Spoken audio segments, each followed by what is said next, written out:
Choisir tout. Faire rimer ambition professionnelle et personnelle. Prendre du temps pour soi, ne rien sacrifier. Bienvenue dans Les Équilibristes, le podcast qui invente de nouvelles façons d'intégrer toutes les facettes de la vie, le plus sereinement possible, pour œuvrer à l'égalité femmes-hommes dans les entreprises, les organisations et la société plus largement. Pour traiter ces sujets millefeuilles, à la fois intimes, familiaux, sociaux, économiques, vous entendrez ici des conversations avec des mamans, des papas, des couples, des experts qui choisissent tout et nous livrent ce que ça signifie pour eux et comment ils avancent. L'ambition de ce podcast, vous rassurer, vous faire réfléchir, rire et prendre du recul. Et surtout, vous mettre en action pour construire la recette qui vous convient. Je m'appelle Sandra Fiodo et ces questions me passionnent depuis que je suis devenue maman et manager en même temps. Merci de votre écoute, je me réjouis de faire avancer ces sujets avec vous. Salut les équilibristes, j'espère que ce nouvel épisode vous trouve en forme. Dans l'épisode d'aujourd'hui, je me suis régalée à échanger avec Alice Chéron, dont le projet, le business, la philosophie de vie résonneront particulièrement pour vous, chers équilibristes. Alice vient de publier L'Appel de la fugue, un livre dans lequel il est question de fugue, s'est échappé du quotidien pour quelques jours, le temps de se retrouver soi, de reposer les bases d'un quotidien qu'on peut aimer autant qu'il peut nous submerger. Il y a aussi beaucoup question de son amour pour l'Italie, où elle vit depuis une dizaine d'années. Avec Alice, on a parlé d'énormément de sujets. Du fil de soi, SOI, de fugue confinée, de la place des sens dans une fugue, mais aussi de la manière dont elle a construit sa communauté et son business, Ali di Firenze, une plateforme dédiée au voyage et à la joie de vivre à l'italienne, et de comment elle s'est lancée dans sa web-série Dolce Folia, armée de quelques perruques et d'anecdotes sur son quotidien italien, accumulées au fil des ans. Je me suis régalée et j'espère que vous aussi. Bonne écoute. Écoute, moi aussi, je suis ravie d'être là. Eh ben, merci. Je vais te laisser te présenter, Ali di Firenze. Qui es-tu ? Alors, je m'appelle Alice Chéron, je suis en Italie depuis 10 ans. J'ai créé une plateforme qui s'appelle Ali di Firenze, qui est sur la joie de vivre à l'italienne et qui est maintenant déclinée de différentes manières. On a un site qui s'appelle alidifirenze.fr qui est vraiment une plateforme de contenu sur le voyage, l'art de vivre à l'italienne. On a un e-shop qu'on vient de réouvrir là il y a quelques semaines et une conciergerie d'événements physiques puisqu'on organise des fugues italiennes et aussi des événements digitaux qui s'appellent Italienne Joie de Vivre et qui traitent de plein de sujets différents liés aux femmes essentiellement. Bon, on va détailler tout ça. On va beaucoup parler des fugues surtout, parce que tu viens de publier un livre génial qui s'appelle L'Appel de la fugue et on va en parler en détail. Mais avant de rentrer là-dedans, je voulais te demander, ça t'évoque quoi les équilibristes ? Ça veut dire quoi pour toi ? Les équilibristes, écoute, moi, j'ai très vite l'impression que c'est un petit peu ce que je fais au quotidien, somme toute, de l'équilibre comme ça sur un fil tendu. Déjà parce que moi, j'aime bien cette idée que finalement, on n'atteint jamais l'équilibre, ou du moins, on arrive à un équilibre, mais il faut en permanence se challenger pour le maintenir, le faire évoluer. Rien n'est immuable, rien n'est figé. Et je trouve que entre une vie professionnelle bien remplie, une vie personnelle qu'on a envie de manier, tu vois, de faire vivre d'une certaine manière, cette notion d'équilibre, elle est centrale, mais il faut vraiment être très très flexible, je trouve, pour le maintenir. Ouais, c'est ça. Et toi, donc, en Italie, vous n'êtes pas confinés en ce moment. On enregistre le 3 novembre. On est le 3 novembre. Écoute, on n'est pas confiné hardcore comme en France. Il y a quand même des décrets qui viennent de sortir où il y a une sorte de couvre-feu, mais c'est 21h. À 18h, tous les bars, pasticceria, restaurants, tout ça, c'est fermé. Donc, clairement, tu vois, le soir, il se passe vraiment plus rien. Là, je t'avoue que c'est les vacances de la Toussaint parce que mes enfants sont à l'école française. Donc, on va voir. La semaine prochaine, normalement, l'école réouvre. Et on va voir, tu vois, quel type de vie on va mener dans les prochaines semaines. Ouais. Je veux qu'on remonte bien en arrière pour parler de toi. Et il y a une question qui m'intéresse souvent, c'est ce qu'on attendait de toi quand tu étais petite. Qu'est-ce qu'on... Tu vois, dans le fait de te projeter dans la vie, qu'est-ce qu'on te souhaitait, qu'est-ce qu'on attendait de toi ? Alors, je crois que d'une certaine façon, on m'a jamais mis ce genre de pression, ce qui est plutôt positif, tu vois. J'ai pas du tout le souvenir de mes parents, d'être en attente. Par contre, et ça, avec ma mère, on en reparle assez souvent. Moi, j'ai une sœur qui a 1 an de moins que moi, donc on est très proches. On a vraiment grandi ensemble, évolué ensemble. Et ma mère était toujours complètement épatée qu'on ait ce sens des responsabilités. Même dans le côté très bon élève, on a fait beaucoup de musique au conservatoire, donc il y avait quand même une certaine rigueur finalement dans le quotidien Et c'est vrai que c'est pour ça que j'aimerais que mes enfants fassent de la musique parce que je trouve que très jeune, il y a un certain cadre d'apprentissage et d'évolution.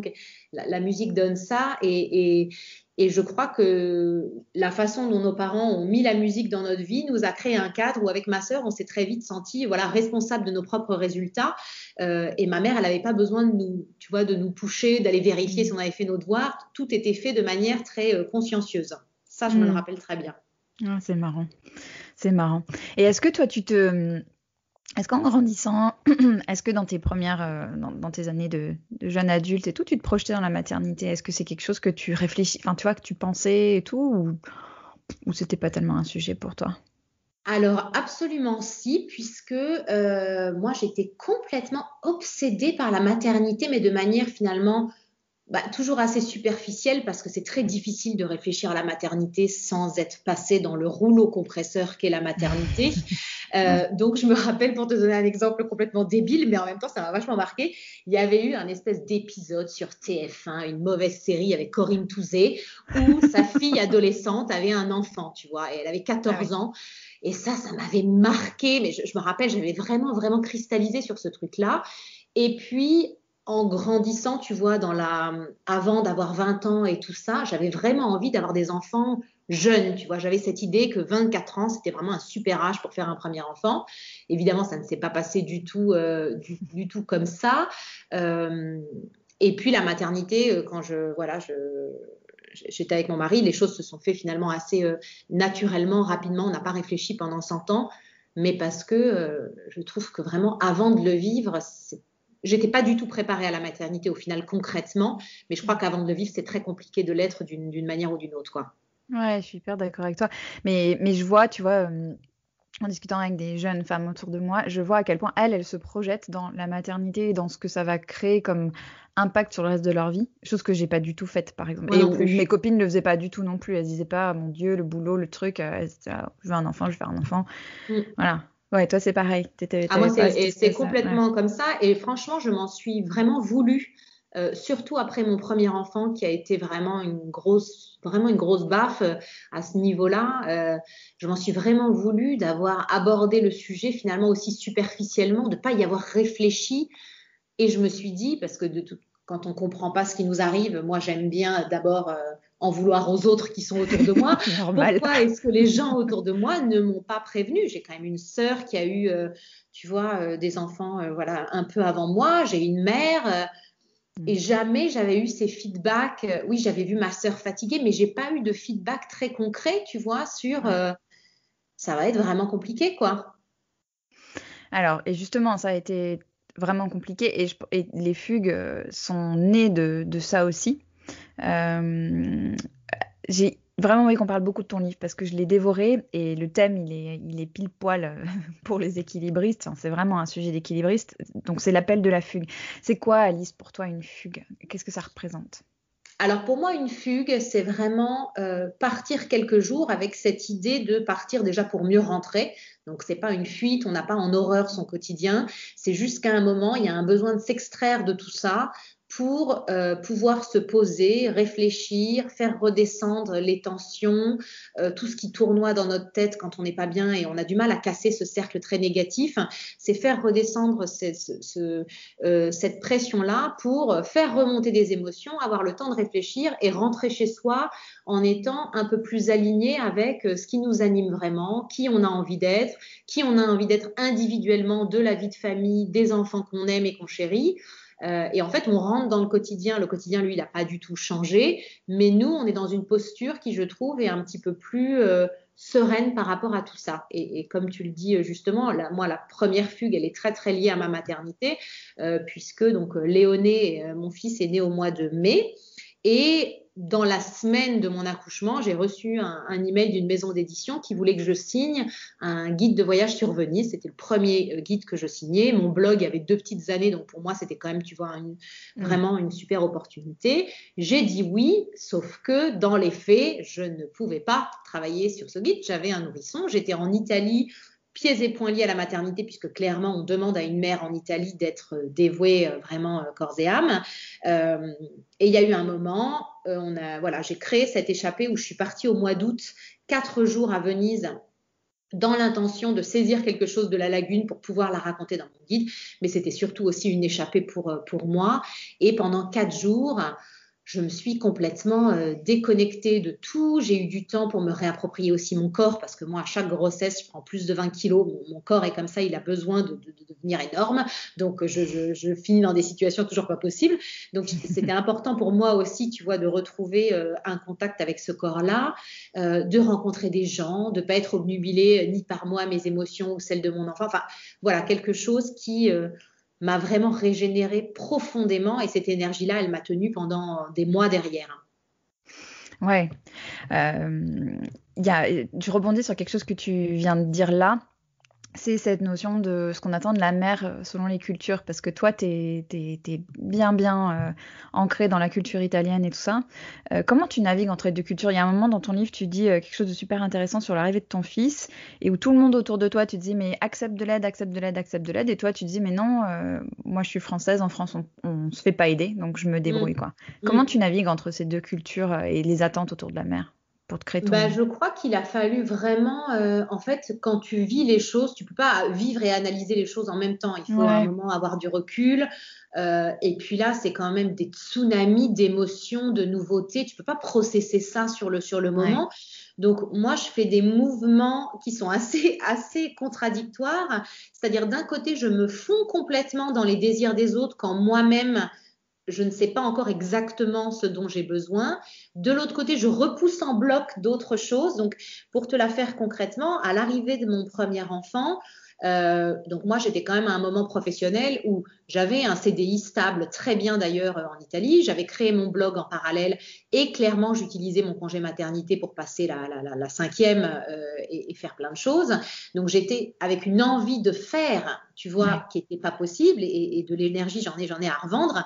Et là, on me disait, non, je crois que tu n'as pas bien compris, tu vas aller à la mer, tu vas te mettre les fesses sur un transat, tu vas y rester tout l'été à regarder ton fils magnifique grandir, et on fera un point plus tard. Et en fait, ça, je ne l'ai pas du tout remis en cause, parce que Ouais. je me suis laissée transporter comme ça sur le transat, et j'étais dans un état de frustration cet été-là qui était pas possible, mais aussi peut-être parce qu'on n'avait pas non plus bien anticipé l'organisation qu'il allait falloir mettre en place en septembre. Euh, Moi, j'étais pas encore au clair avec le fait que moi, pour être une mère heureuse et épanouie, j'ai besoin de travailler et de faire exactement ce que j'ai envie de faire. Et pour être tout sourire, pour faire les bains, raconter les histoires, ce que j'adore faire, j'ai besoin d'avoir bossé mes 10 heures par jour. C'est comme ça, quoi.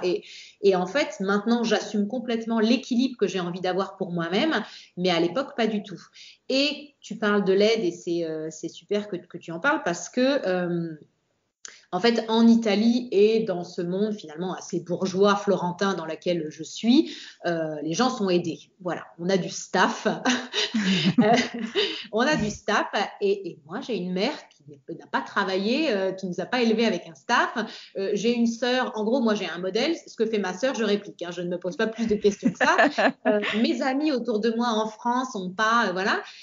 Et du coup, j'avais honte d'imaginer prendre quelqu'un, tu vois, qui m'aiderait à élever mon enfant. Enfin, c'était hors de question. Je voulais faire par moi-même, tout en ayant quand même besoin d'avoir quelqu'un pour que je puisse aller bosser.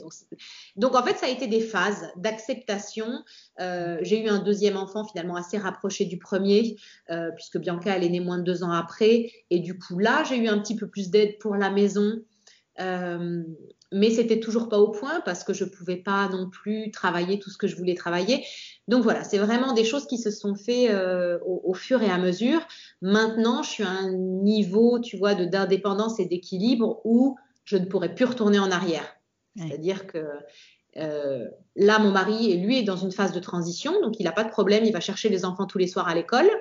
Moi, je lui dis, génial, tant que ça te va à toi, le jour où ça ne te va plus, on trouve quelqu'un. C'est pas moi qui prendrai le relais et qui arrêterai de travailler à 4 heures. C'est plus possible.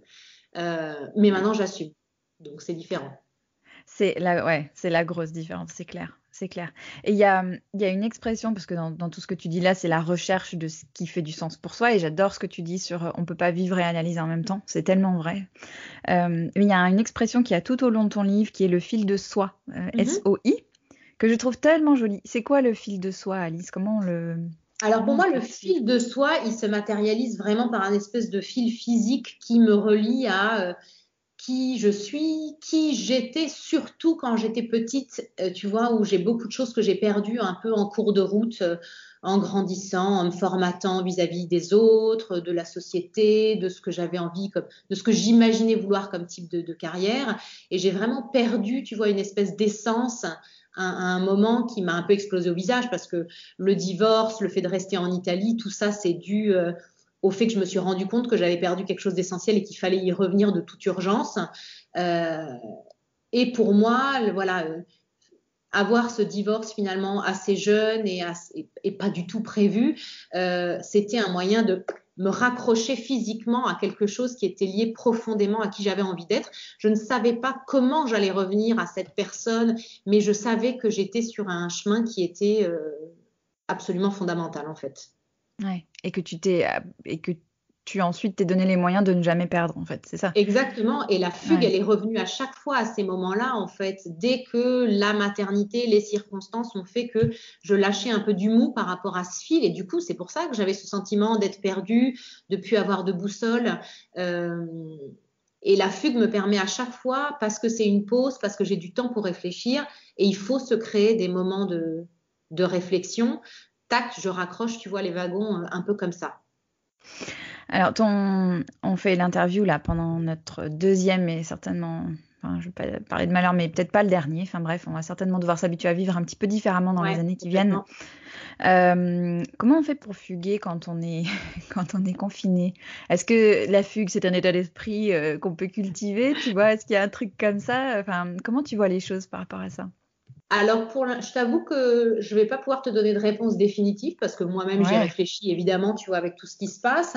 ouais. Ce qui est sûr, c'est que dans cette période de confinement, déconfinement, espace de liberté, on repasse à la casserole et tout ça, je crois que le fait de ne jamais oublier qu'on peut réfléchir, qu'on peut se créer cet espace-là, qu'on peut repartir à un moment, c'est déjà cultiver Mm. la machine à désir autour de la fugue. Et là, tu vois, j'ai dû annuler 3 fugues pendant le premier confinement, c'est quand même beaucoup, mais on a réussi à faire de celles de septembre et octobre. Je me suis pas tu vois, j'ai pas lâché le Ouais, morceau. On a quand même réussi à faire ces fugues exactement comme on le voulait, avec un groupe complet. Enfin, le truc irréel dans le contexte. Là, j'annule celle de novembre, évidemment. Mais en fait, il y a un moment, je crois que la pire des choses qui peut nous arriver dans cette période de confinement, c'est d'arrêter de rêver, d'arrêter de ouais, s'imaginer ailleurs, d'arrêter de se dire qu'à un moment, on va y arriver. Quoi, tu vois. Après, il faut ouais. être flexible. Et c'est ça qui est très difficile. Là, en ce moment, par exemple, j'ai du mal à le faire parce que de nouveau, c'est les montagnes russes. Ouais. Mais je crois que c'est vraiment un pli à prendre. Après, je me rappelle avoir écrit pendant le premier confinement, sur les semaines de la fin, un article qui s'appelait La fugue immobile. Euh, Parce qu'en effet, j'ai recréé chez moi, avec les miens, dans cet espace-temps qui était incomparable à tout ce que j'avais vécu avant. Moi, j'ai pu profiter de ma famille vraiment beaucoup à ce moment-là. J'ai vécu quelque chose de très positif où j'ai eu du temps de réflexion et tout ça. Voilà. Là, je Mm. ne te cache pas, ça m'étonnerait que j'ai le temps de refaire la même chose là dans les Ouais, semaines qui arrivent. Tu vois, c'est pas la même, ouais. mais voilà. Ce que j'ai adoré dans ton livre, en partie, enfin, il y a plein de choses que j'ai beaucoup aimé, mais il y a un truc que j'ai adoré, c'est la richesse des descriptions. Tu m'as Mm-hmm. donné envie de repartir en Italie et en fait, ce que j'ai aimé là-dedans, c'était que tu faisais appel au sens, en fait, à tous les sens, à la Mm-hmm. vue, à l'odorat, au goût. J'ai l'impression que c'est un truc qui est très fort dans ce que tu fais. Mm.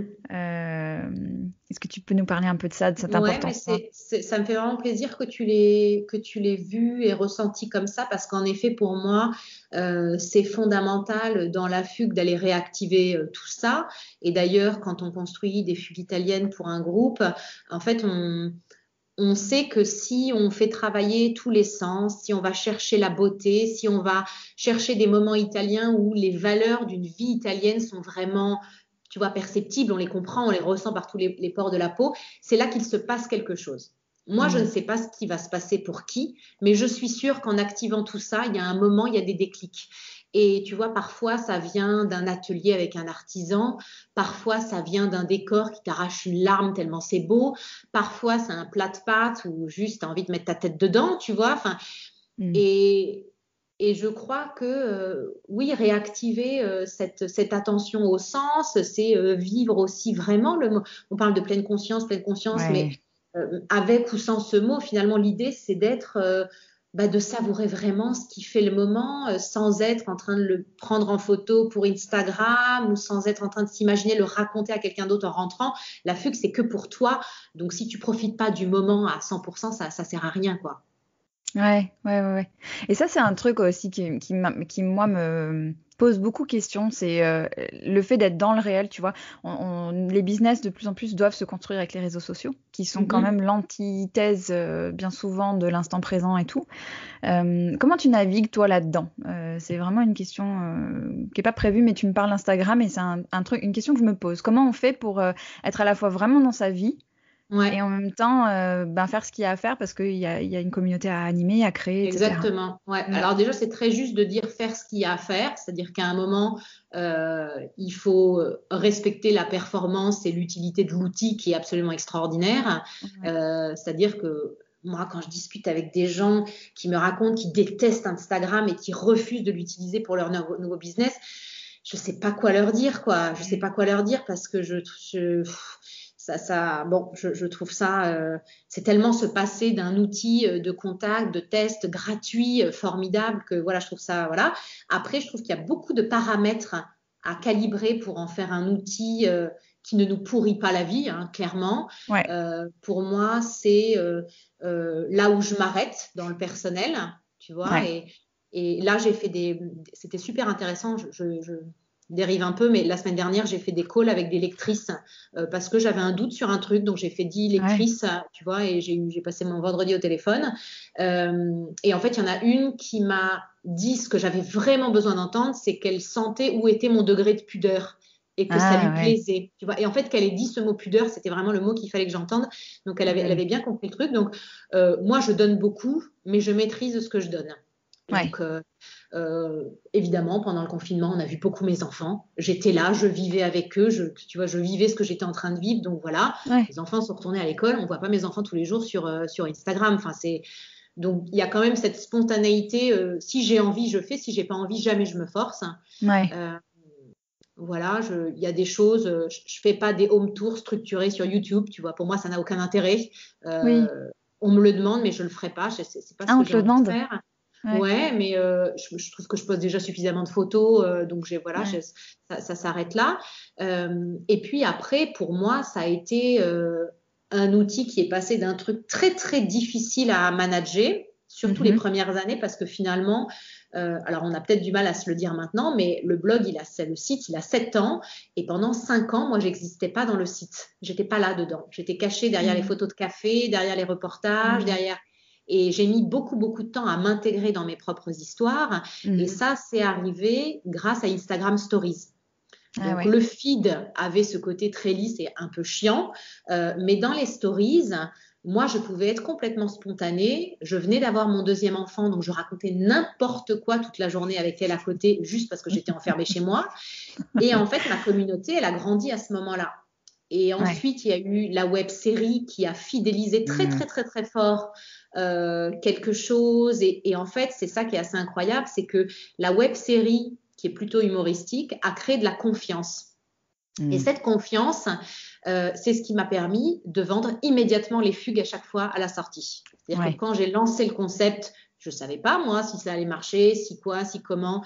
Et en fait, toutes les premières personnes qui sont arrivées, c'était des gens qui me connaissaient vraiment par la web série et qui se disaient, en sachant qu'en plus, moi, je vends un truc qui est extrêmement flou parce que je pitch un programme, mais qui ne dit pas où est-ce qu'on va aller, comment on va faire les Ouais. choses. Donc, il Ouais. faut quand même, il y a un petit saut dans le vide à faire, et ce saut dans le vide, il est possible parce qu'il y a un facteur confiance qui est grâce aux réseaux sociaux et à YouTube. Et à YouTube. Donc, au final, Ouais. tu vois, c'est quand même. Et ma dernière, pour finir sur ce sujet-là, ma dernière réflexion, c'est un truc que j'ai lu cet été sur un livre qui s'appelle Tribu. Et en fait, je me rends compte que, bon, bah, moi, j'ai déjà une tribu qui fait pas 100 000 personnes, mais qui est déjà supra solide, vu que j'arrive à vendre des choses, à en vivre. Enfin, tu vois, c'est sérieux, en fait, déjà 16 000 personnes de cette qualité-là. Et que moi, maintenant, mon boulot, c'était de créer de la valeur pour ces 16 000. C'est-à-dire que j'arrête mon ambition de grossir. Pour moi, ça n'a plus d'intérêt. Je suis contente si ça arrive, mais c'est pas ce que je veux faire. Ce que je veux faire, c'est créer plus de valeur sur les gens qui sont déjà là. C'est super intéressant. Tribu de Seth Godin. Ouais. Ouais, mon héros, mon chouchou. Et alors, attends, et je suis trop contente que tu parles de Dolce Folia parce que qu'est-ce que j'ai rigolé en te regardant. Comment ça t'est venu cette idée-là de faire ça? Enfin, je connais un peu la réponse, mais j'ai envie que tu nous parles de ça, de comment, à quel moment c'est arrivé dans ta vie et ce que ça a représenté pour toi de te lâcher sur cette web-série-là. Alors en fait, c'est grâce à Instagram Stories parce qu'en gros, j'avais vraiment de plus en plus de gens qui aimaient ce ton rigolo, ces anecdotes sur l'Italie, tout ça. Et j'avais écrit un article au mois de décembre, genre 40 trucs que vous ne savez pas sur moi, le truc un peu concon. Et le dernier point, c'était écrit, tu sais, en fond 6, très discrète. J'aimerais bien faire des vidéos sur YouTube, mais je sais pas, vous en pensez quoi? Et tout le monde m'avait répondu uniquement sur ce point-là, en mode, vas-y, fonce, on attend que ça, tout ça. Donc voilà. Et moi, j'ai quand même un petit truc, c'est que je me débine pas. C'est-à-dire que si j'envoie une bouteille à la mer et qu'on me répond, j'y vais. Et en fait, j'avais des articles personnels que j'écrivais sur le site sur des thèmes, notamment sur le café, qui était déjà le seul truc un peu drôle en fait que j'écrivais sur le site. Et ça, en fait, c'était mes bases de script, puisqu'ensuite l'idée c'était de faire des vidéos de 3 minutes sur des thèmes, mon mari italien, le café, ma belle-mère, les travaux en Italie, etc. Et d'utiliser cette matière-là. Et en fait, je me suis rendu compte en écrivant que ma seule façon de m'exprimer, c'était finalement quelque chose qui était plus humoristique. Et que 2, comme j'étais enfermée chez moi avec un nourrisson, finalement, j'avais plus de contraintes que de liberté. J'avais 0 € de budget, donc comme ça, c'était réglé. Et qu'en fait, il fallait que ces contraintes, les contraintes sont devenues un format, puisque j'ai tout fait dans mon salon, j'ai fait tous les personnages, j'ai acheté 30 € de perruque, et puis c'était réglé. Et donc, au début, j'étais partie en mode, oh mon Dieu, il me faut une super production, trouvons un réalisateur, bouquons un café et 10 figurants. Et puis finalement, non, un iPhone, un trépied, et puis c'était parti. Roule ma poule. Et roule ma poule. Mais j'ai pas eu vraiment peur, tu vois, de publier. En fait, je crois que le plus gros challenge pour moi, c'était entre avoir cette envie, puisque j'ai fait beaucoup de théâtre et ça faisait très longtemps que j'avais plus rien fait lié à ça. Et donc, me remettre en selle à ce niveau-là, c'était pour moi mon plus gros challenge, plus que me confronter au regard des autres, ou tu vois, ça, c'était pas trop ce qui me travaillait finalement. Ouais. Et alors, ce qui est drôle, parce que il y a plusieurs choses dans ton livre qui montrent que finalement, un peu garder le fil de soi, j'ai l'impression que c'est souvent aussi revenir à des trucs qu'on adorait faire quand on était ado ou beaucoup plus jeune. C'est une réalisation que j'ai eue il y a pas longtemps pour moi aussi. Là, j'écoute Alanis Morissette en boucle en ce moment, pour te dire. Mais ouais, tu sais, ce truc de revenir à... Finalement, on touchait juste, en fait, quand on n'était pas trop pollué par ce que pensaient les autres. Absolument. Ah non, mais moi, c'est pour ça que j'ai pas l'impression qu'on doit se développer d'une quelconque manière. J'ai plus l'impression qu'on doit revenir finalement à quelque chose qu'on est déjà. Donc, c'est déjà positif. C'est que c'est pas une question de réinvention totale. C'est plutôt une question de revenir au basique et aller se poser des questions de qu'est-ce qui nous animait quand on était petit, qu'est-ce qu'on avait comme réflexe, qu'est-ce que, tu vois, est-ce qu'on était dans l'imagination, dans la construction, dans toutes ces choses-là avant d'être pollué par les autres, par l'image qu'on se fait de ce que les gens attendent de nous. Voilà, moi j'aurais à refaire, tu vois, mes études, tout ça. Jamais je fais ce que j'ai fait. Je sais même pas comment je me suis mis dans ces études et dans ce parcours-là au final, tu vois, quand je vois qui j'étais quand j'étais plus petite. Mais je crois que c'est pas très grave. L'important, c'est de s'en rendre compte à un moment, de rectifier un peu le tir ou de remettre un peu de cette magie-là dans sa vie d'aujourd'hui, tu vois. Ouais, et c'est ça, et c'est ce que tu décris aussi assez bien dans ton livre, c'est la construction de ton projet. Moi, j'ai bien aimé connaître ces étapes-là, j'ai trouvé ça vachement intéressant. Toutes les étapes par lesquelles tu étais passée pour construire ce qui est devenu la plateforme Ali di Firenze et tout ça, et qui semble vraiment mêler très harmonieusement tout ce qui fait toi. C'est très ikigai, en fait, ton truc. Comment ça... Est-ce que tu peux un petit peu nous faire ce fil-là, tu vois, retracer pour ceux qui n'ont pas lu le livre? Ben, je crois que déjà, le site, il est venu à un moment très particulier parce que moi, je venais voilà, de divorcer. J'étais un peu solo à Florence dans un nouvel appart où voilà, j'avais besoin de cette nouvelle solitude-là, mais j'avais aussi besoin de me changer un peu les idées et d'avoir quelque chose de un peu gai dans ma vie. Donc, et puis, je travaillais en Italie pour des groupes web quand même depuis 3 ans et j'avais jamais touché WordPress, donc il était peut-être le moment de, tu vois, de s'y mettre. Et donc, je me suis dit, bon, bah, très bien, voilà, je vais faire ce site qui est né à Florence pour une cible française, on va dire chic et curieuse, qui est absolument toujours le positionnement finalement que la plateforme a aujourd'hui. Et j'en parle dans toutes les interviews parce que j'adore cette idée. C'est qu'en fait, moi, j'ai un client, un lecteur type en tête, c'est ma copine Maude. Et Maude, encore aujourd'hui, 10 ans après, je l'ai toujours en tête à chaque fois que je fais un truc. Je me dis, si Maude aime, bah, c'est bon, je suis dans le juste, quoi. Ouais. Et du coup, ce qui a été merveilleux dans la phase 1, qui est vraiment l'ouverture d'un site et puis se dépatouiller, c'était déjà bon, la joie de ne rien connaître à WordPress et de finalement réussir à faire apparaître la case que tu voulais sur la homepage, qui est une action absolument inégale. Et puis ensuite, il y a eu cette espèce de douce révélation que ben, j'étais pas une grosse bille quand il s'agissait d'écrire des articles, quoi. Et cet apprentissage de l'écriture ou cette découverte, tu vois, que finalement, j'avais une petite patte, un petit style, une petite façon de raconter quelque chose où j'arrivais à faire vivre des adresses en 10 lignes, tu vois. Et ça, c'était très satisfaisant parce que quand bah, c'était quelque chose que je savais pas que je savais faire. Donc, c'était vachement cool. Et puis, comme je suis pas très raisonnable, évidemment, dès le début, je me levais à 6 heures du matin pour aller faire des reportages, c'est des glaciers, et tu vois, enfin, voilà, j'étais directement à fond. Mais j'étais pas encore dans l'ambition de qu'est-ce que ce truc va devenir. Tu vois, j'étais pas, je te parle même pas de la dimension commerciale du truc qui était alors, mais très très far away. L'idée, c'était plutôt comment voilà. Et puis moi, je suis arrivée presque un poil trop tard. Si j'avais lancé le blog 2-3 ans avant, j'aurais été précurseur. Tu vois, un peu plus. Voilà, là, j'étais dans un truc où il se passait quand même déjà pas mal de choses. Donc bon, il fallait, voilà. Et quand tu décides que tu as un positionnement un peu chic, un peu curieux, un peu différent, eh ben, il faut quand même sacrément le justifier, ce truc-là. Donc moi, j'ai travaillé très fort pour justifier ce positionnement. J'ai fait des partenariats avec des chefs étoilés, avec des gros groupes mode. Enfin, bon, je construisais, j'ai commencé à écrire pour des magazines. Donc c'était voilà cette première phase-là qui était vraiment très, très, très liée au contenu. Je me rappelle avoir eu beaucoup de mal quand moi-même je me disais oh mais maintenant je pourrais écrire en fait sur du voyage puisque je suis pas qu'à Florence, je vais aussi partout en Italie. Ben, en fait ces phases où je me laissais faire autre chose que ce que j'avais décidé à la base, elles étaient très lentes. J'avais beaucoup de mal à me foutre la paix et à me dire ah, oui évidemment ça reste cohérent, vas-y.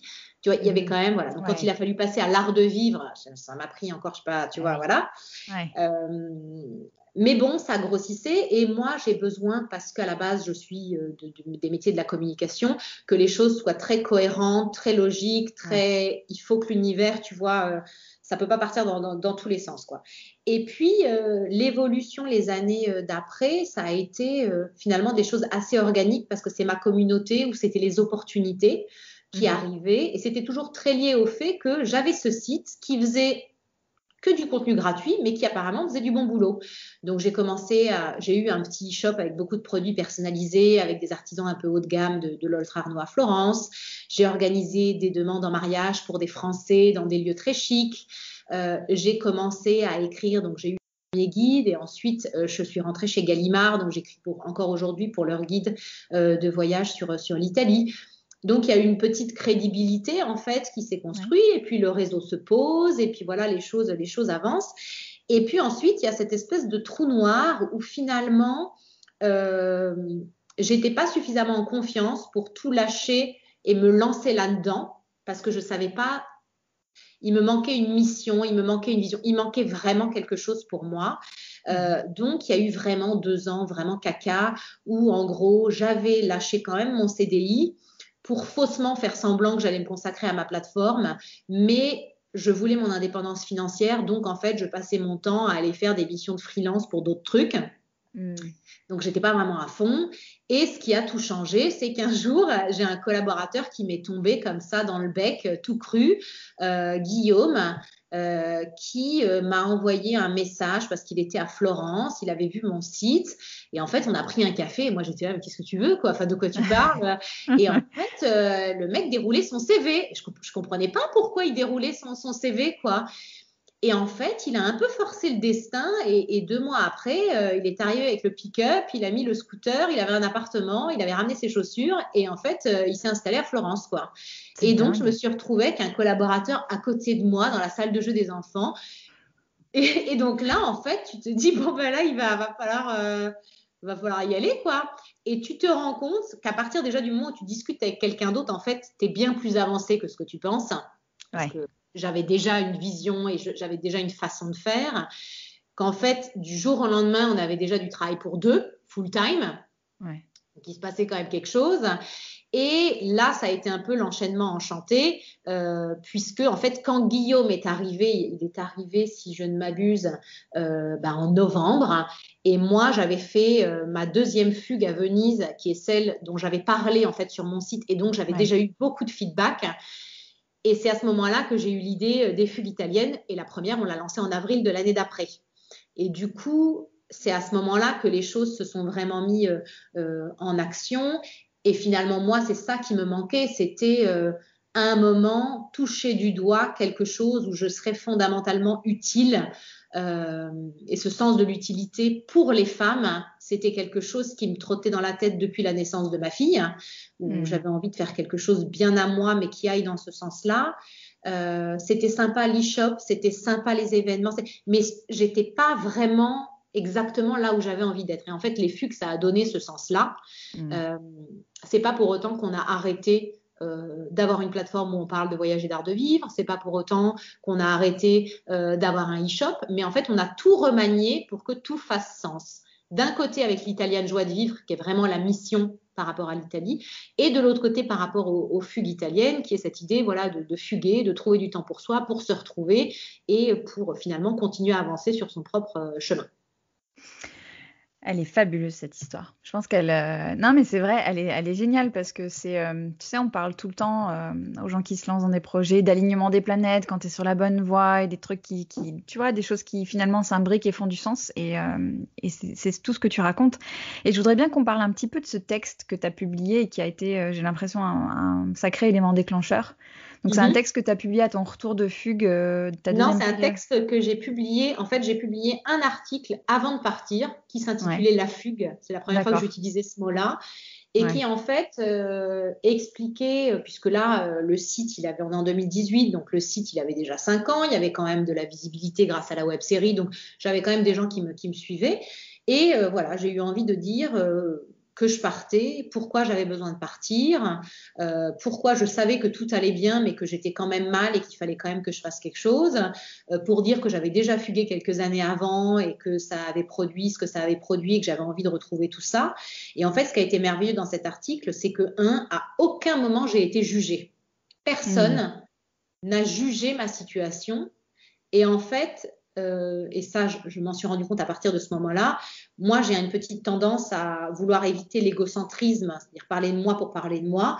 Mais là, je me suis rendu compte que parler de moi pouvait faire résonner quelque chose où chacun s'appropriait, réfléchissait de son côté. Et c'est ce qui s'est passé puisque j'ai été recouverte d'emails qui n'étaient pas 2 lignes pour dire oh, super ton article, mais qui étaient des témoignages de vie hyper détaillés sur ce que des femmes de tout métier, toute catégorie socio-pro, tout pays, enfin voilà, vraiment un incroyable échantillonnage de ce que la fugue pouvait faire résonner chez plein de femmes différentes. Et là, je me suis dit, il se passe quand même quelque chose, tu vois. J'avais quand même les antennes qui étaient comme ça sorties. Et je crois qu'en fait, c'est ce qu'on attendait depuis finalement un peu toujours, tu vois. J'avais pas encore senti cette vibration-là de justesse. Et là, là, on était à 5000% dans ce truc-là.